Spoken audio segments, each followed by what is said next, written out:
सुबह की नर्म धूप में तालाब चमक रहा था और वहीं तैर रही थी हमारी बहादुर पीली बतख गुल्लू। आज गुल्लू कुछ नया खोजने के लिए तालाब के किनारे खड़ी थी।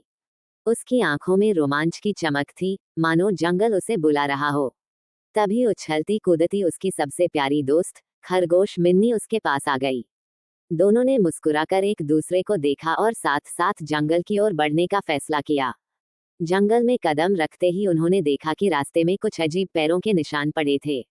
टूटी हुई टहनियां और बिखरे पत्ते देखकर मिन्नी घबरा जाती है, लेकिन गुल्लू उत्सुकता से उन निशानों की जांच करने लगती है। थोड़ा आगे जाने पर एक छोटी चिड़िया पेड़ की शाखा पर कांप रही थी। उसने बताया कि जंगल का गहरा हिस्सा खतरनाक है और वहां डरावनी आवाजें आती हैं। इसी बीच अचानक झाड़ियों के पीछे से किसी के रोने की हल्की आवाज आई। दोनों डरते हुए भी उस तरफ बढ़े और झाड़ियों को हटाते ही देखा एक छोटा हाथी कीचड़ में बुरी तरह फंसा हुआ था। उसकी आंखों में आंसू थे और वह मदद के लिए पुकार रहा था। गुल्लू तुरंत पानी लाने दौड़ी, मिन्नी लकड़ी की शाखाएं ले आई और दोनों ने मिलकर उस छोटे हाथी को निकालने की पूरी कोशिश की। उनकी मेहनत रंग लाई और हाथी आखिरकार बाहर आ गया। उसका नाम था रोहन। रोहन ने बताया कि उसकी माँ जंगल के गहरे हिस्से में है, जहाँ से डरावनी आवाजें आती हैं।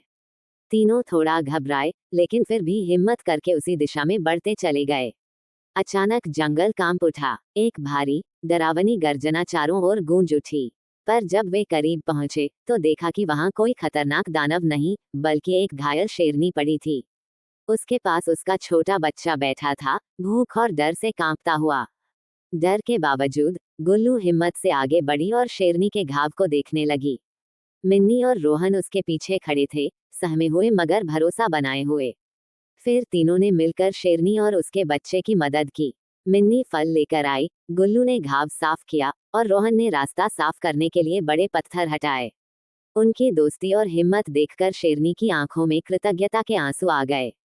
तभी दूर से हाथियों का झुंड दिखाई दिया। रोहन की माँ उसे ढूंढते ढूंढते वहीं पहुंच गई और खुशी से उसे गले लगा लिया। यह मिलन देखकर जंगल का माहौल और भी कोमल हो गया। शेरनी ने गुल्लू और उसके दोस्तों की तरफ देखकर कहा, आज से तुम इस जंगल में हमेशा सुरक्षित रहोगे। सभी ने मुस्कुराकर उसकी बात को अपनाया और जंगल में शांति और प्यार का सुंदर माहौल बन गया। गुल्लू, मिन्नी, रोहन और छोटा शेर चारों मुस्कुराते हुए साथ साथ जंगल में चलते रहे। दोस्ती, हिम्मत और दयालुता का ये सफर उन्हें हमेशा के लिए जोड़ चुका था। शाम को गुल्लू वापस अपने शांत तालाब पर लौट आई। सूरज ढल रहा था और उसकी सुनहरी रोशनी पूरे जंगल पर फैल रही थी, जैसे आज का दिन बहादुरी और दोस्ती की एक खूबसूरत कहानी लिख गया हो।